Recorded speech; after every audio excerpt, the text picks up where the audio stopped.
Good morning. Day 1 pregnancy diabetic ডায়েটে সকালে উঠে আমি খেয়ে নিয়েছি 1 গ্লাস নর্মাল জল, তারপর 2টো কাঠবাদাম।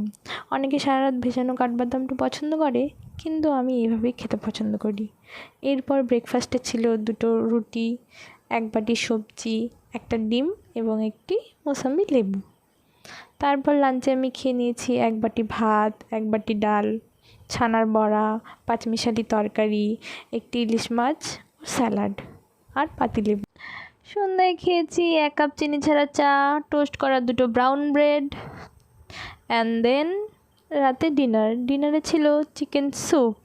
4 পিস চিকেন দিয়ে স্যুপ করা হয়েছিল, একদম তেল কম দিয়ে। যেটা দেখতে পাচ্ছেন সেটা একদমই চিকেনের থেকে যেই তেলটা বেরিয়েছে সেই তেলটা। আমার 15 দিনের ডায়েটের প্রথম দিন আজ শেষ করলাম। কাল আবার দেখা হচ্ছে সেকেন্ড দিনের ডায়েট মেনু নিয়ে। Good night.